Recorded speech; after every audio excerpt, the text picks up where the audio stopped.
So we're going to watch Morph's video, and it's called Star Citizen's Most Consequential Update Yet. I already disagree. Because I think they made one mistake. Here we go.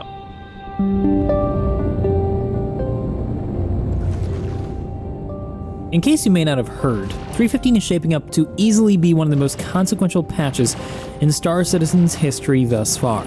It introduces two major elements that are part of a core feature that I've spoken about before on this channel called a death of a spaceman, where death actually begins to matter and affects the way that we as players behave in Chris Roberts' universe.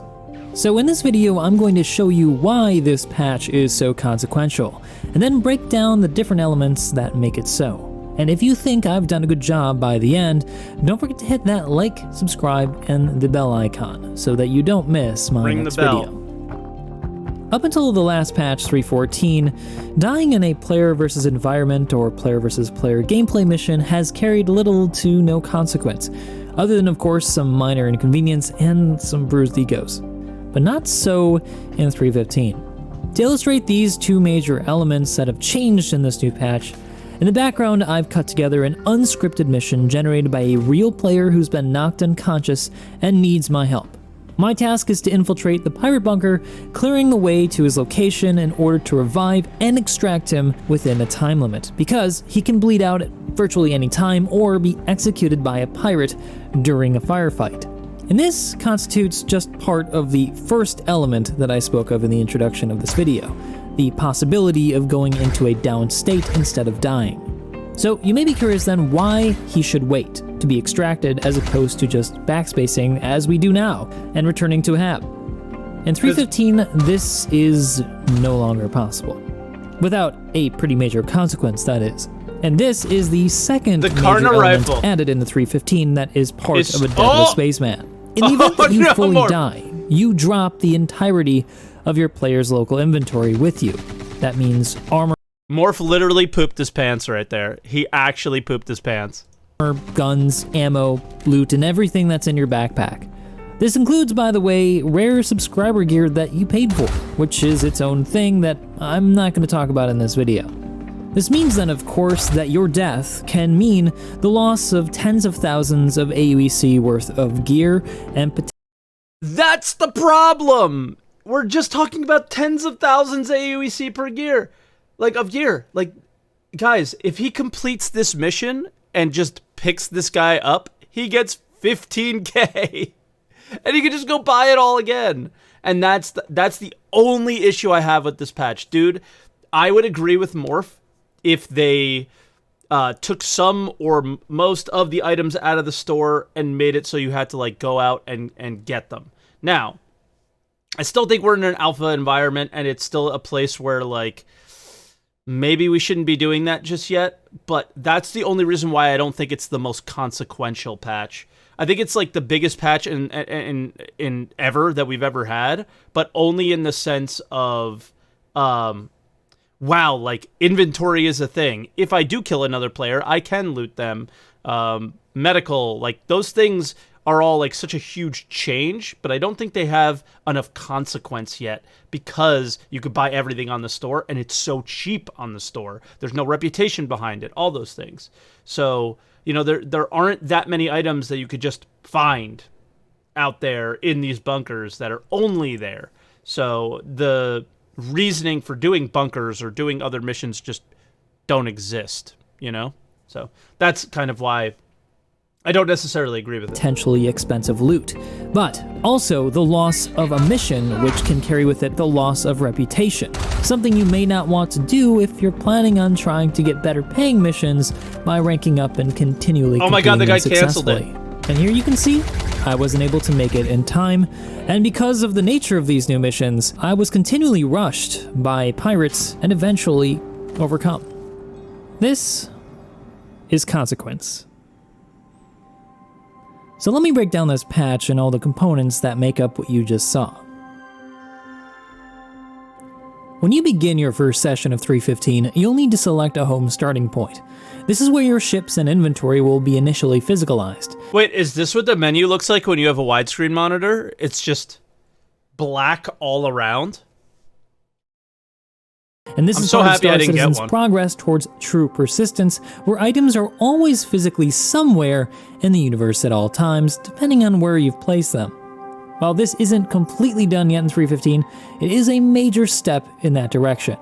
To that end, everything you purchase from here on out in that location will be automatically placed in the location's local inventory, which can only be accessed while the player, you, is within that area. So inside the city or inside the space station where you've purchased the item or have your stuff. This actually extends out to the Armistice Zone in most cases that I've seen, so you can actually still access your inventory if you're outside of, say, the domes of New Babbage or floating outside the station of Port Tressler. Now this is a placeholder because in the future, when you buy something, it will be physically placed in your hands and you'll have to store it somewhere like in your backpack or in your hab. But for now, they're using this sort of inventory system which can be accessed by hitting I well within that location. Your personal local inventory, though, can be accessed at any time by hitting I. There are also local inventories for places like outposts, which are unique to you I find and this can to only be be so accessed cool. by yourself when you're at that location.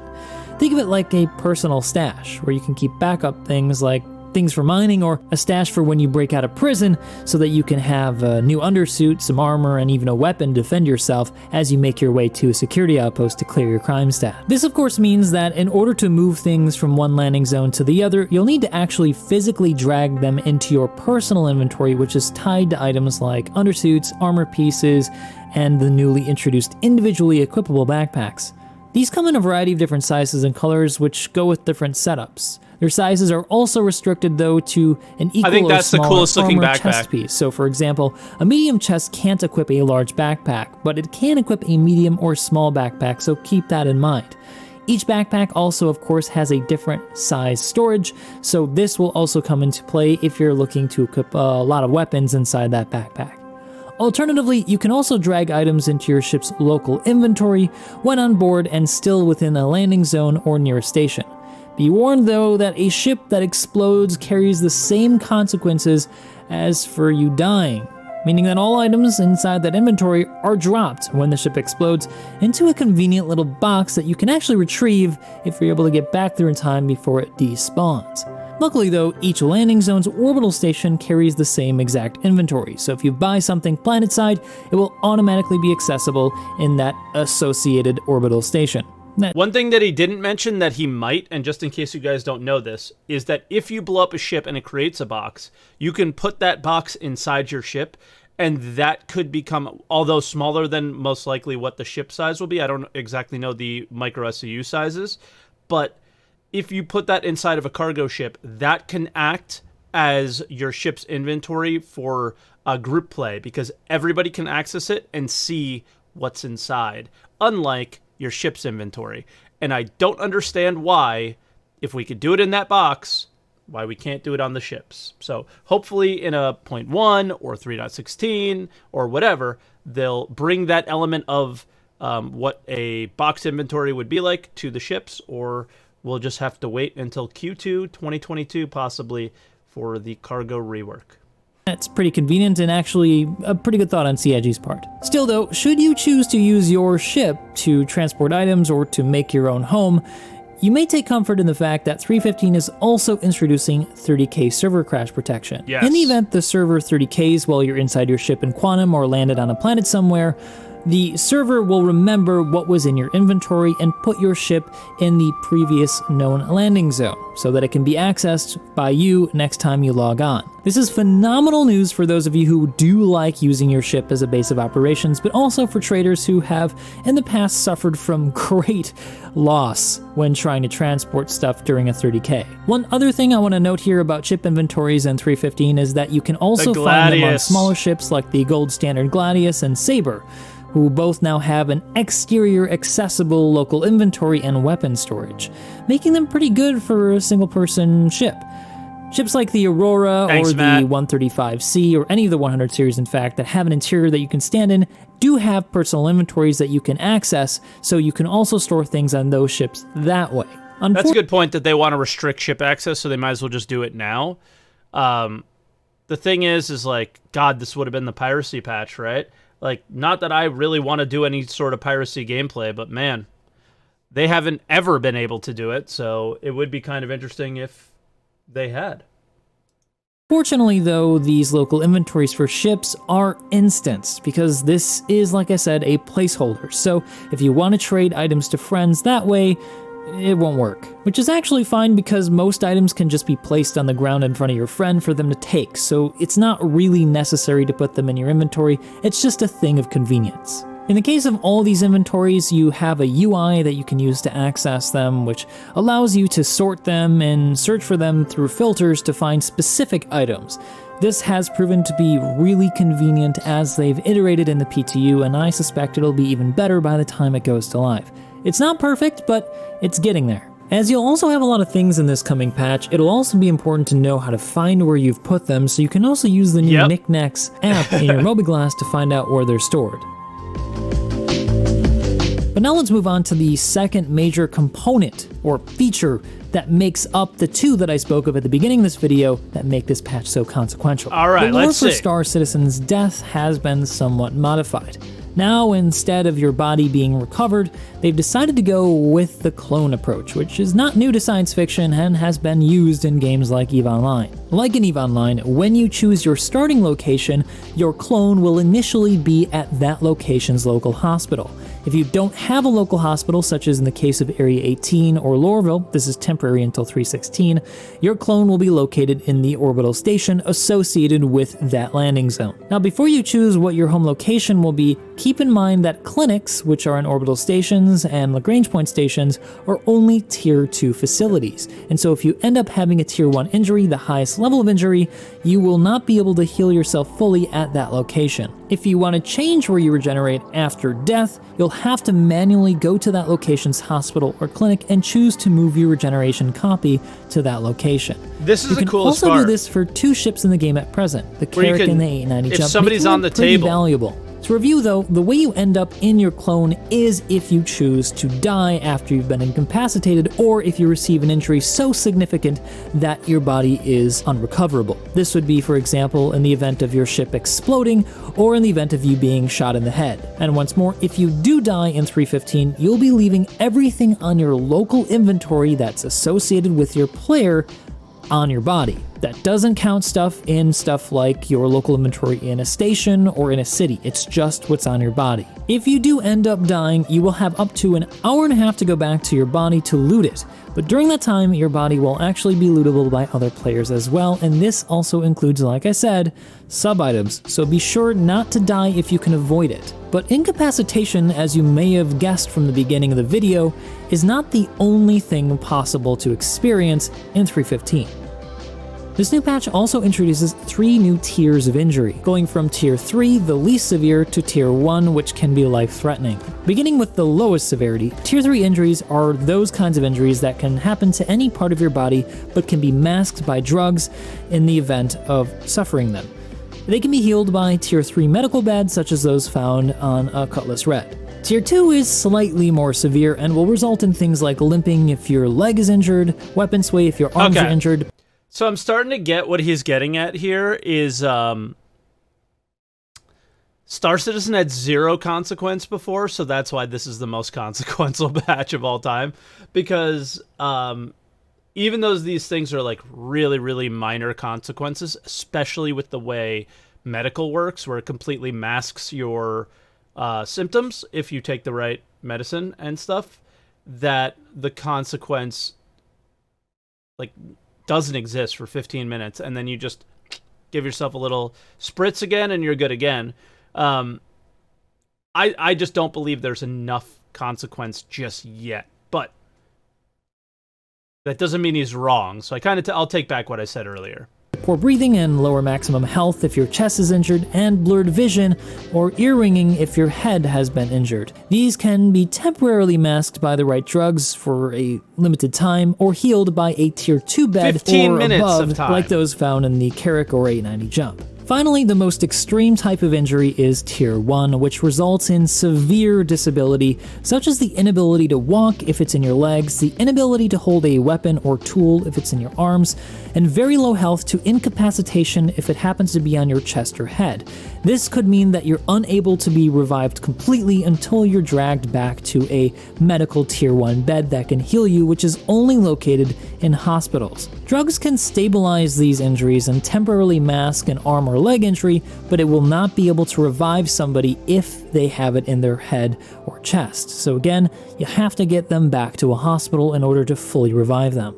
You may be curious then if you can just continually drug yourself and never bother with going to a hospital.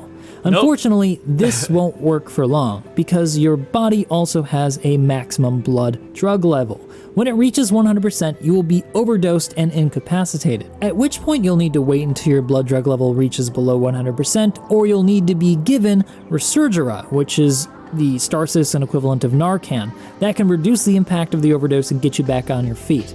But in the duration, if you're still close to 100%, you'll still have a lot of severe effects. In this overdose state prior to 100%, you'll lose the ability to properly walk, hold a weapon, or even fly or drive a vehicle. It's actually pretty funny if you get to this state, but it's deadly serious if you end up in this state if you're in a bunker and you're pinned down, or if you're in a firefight with a real player and trying to get out of there alive. Now, in order to administer in-field temporary treatment or to revive a player in a down state, you're going to need either a set of med pens, a medical gun, or a medical attachment for your multi-tool. The benefits of the medical pens are in that they are near instant in their application, so in a pinch they'll save you from bleeding out or from losing mobility at a crucial moment that can save your life. They can also be administered to allies by holding right-click while you're near them. In 3.15, they come in 5 different flavors. The first one is the familiar red med pen, which is now called Hemazol. It's used to stabilize yourself or others by stopping bleeding and restoring health. It can also bring a person out of incapacitation, but it will not heal or mask injuries. For that, you're going to need one of the following 3 options. First is the purple pen, which is the adrenopen that contains demexitrin. This is responsible for helping with arm injuries that can cause weapon sway and will restore the ability for you to use weapons and tools temporarily. The next one is the Opio pen, which is green and contains roxafen. This helps mitigate leg injuries that can cause slower movement, limping, or even immobilization. I think arm injuries so this is pretty useful. The third option you have is the orange corticopen, which contains Sterigen. Yes, the question is are they flavored? The grape flavor, the strawberry flavor, and this is orange. This helps with mitigating injuries to your chest, which can reduce health and stamina, and injuries to your head, which can reduce vision and hearing. Finally, you've got the gray detoxifen pen, which contains Resurgera. This works to reduce blood drug level, which, as I told you earlier, is important because you can overdose and become incapacitated. This is the Airhead You can mystery use flavor. Resurgera to balance too many drugs and bring somebody out of incapacitation by reducing their blood drug level. After the medical pens, you have access to something called a multi-tool medical attachment, which is able to administer just Hemazol, the red one. Yep. It has approximately 300 milliliters of Hemazol to the Medgun's 200, but is otherwise inferior in virtually every way to the Medgun. Actually, I can't imagine why you would ever use one, but it's an option. The Medgun is the best alternative. It's capable of administering pretty much automatically any of these drugs, or manually administering these drugs in the manual mode. It's highly versatile, but is slower than the med pens, as I stated earlier, so it's best used undercover or to pre-med before an engagement. Pre-medding, in any case, will reduce your chance of going down after receiving a serious injury. Yeah, pre-medding's interesting. The question for me is this is the only thing in my, very limited testing with this. Why would you go with advanced over basic? Doesn't the automatic one just do what you need? That's the part that I don't quite understand. Injury in the affected area, and is something I personally recommend if you're going to be doing bunker missions or going versus players on the ground in an FPS combat mission. To use either the med gun or the multi-tool on yourself, hit B while holding it, and you'll be able to administer it yourself. If you want to change to the manual mode or switch between the different types of drugs on your med gun, you'll have to hold F and select the toggle button on the top of the device and switch to the manual mode where you can access a bunch of sliders to select which you want to administer. And if it's not been clear here, because both the medical attachment for the multi-tool and the medgun administer hemazole, they're both capable of reviving somebody from incapacitation. So that's pretty much how all of the new medical equipment works, but what happens if you actually go down? In the event that you're incapacitated, first of all, I'm sorry, but you have an option to be rescued. You can send out a medical rescue beacon for 15,000 AUEC. This, unfortunately though, does leave you vulnerable to being looted, but it's somewhat mitigated by the fact that you can rate the person's performance and that criminals are unable to accept medical beacons. So there's that. So to this end, I would highly recommend that you have some friends that you know who play Star Citizen, or that you bring some friends along with you if you put yourself in dangerous situations often, so that you can be revived in the event that you've been incapacitated. Luckily though, it does look like they're able to mark gear as stolen, as when I took a security officer's gear and I was scanned by another security officer in space, I was given a crime stat for possession of stolen goods. So hopefully we'll be able to mark our stuff as stolen if the player ends up looting it off our body, as when I took a security officer's gear and I was scanned by another security officer in space, I was given a crime stat for possession of stolen goods. So hopefully we'll be able to mark our stuff as stolen if a player ends up looting it off our body and we're a good guy at the time of that looting. On the flip side, if you're somebody who accepts a medical beacon to go rescue somebody, something that I did at the beginning of this video, you'll need to bring the medical equipment that I talked about. You'll also perhaps need to drag that person using the drag option by selecting them to pull them to a medical bed in the event they've got a severe injury like a tier 1 to the head or body. It is possible to also place them on a gurney, however, those things get stuck super easily and they're virtually unusable. They're the Hopefully, we'll be able to get something a bit more mobile like a hover gurney or a foldable one, or maybe even the option to put somebody over our shoulder like a fireman's carry. But that's not in as of yet, so we'll have to wait and see if CIG puts something like that in soon. In the event that you do have to use a hospital, there are hospital elevators located in major landing zones, such as in New Babbage and Orison. Area 18 and Lorville, like I said earlier, will have their hospitals coming online sometime later this year or early next year. Once you arrive in a bed, you can use the interaction menu on the screen near the bed to heal your injuries. This is also true for Tier 3 beds and Tier 2 beds, such as those found in the Drake Cutlass Red, the 890 Jump, and the Carrack. As you can probably tell then by the length of this video, there is a lot going on with 315, and that's why it's so incredibly consequential. All of these new medical systems really impact the way that we play the game and impact what we choose to do, what we choose to take with us. And this is going to be even more impactful going forward as they add more systems on top of this, making every death mean more. And that's one of the other reasons why I haven't posted a video for the past 2 weeks. I've spent these past 2 weeks in PTU trying to figure out how all these systems work, trying to figure out how the balance is. And even now, I still feel like I haven't really fully explained everything or even spoken to the balance of these systems, because I think that they do need a lot of rebalancing. There are some problems with it, and it certainly isn't where it should be for it to be truly impactful on its first release, but hopefully they get something done before it goes to live.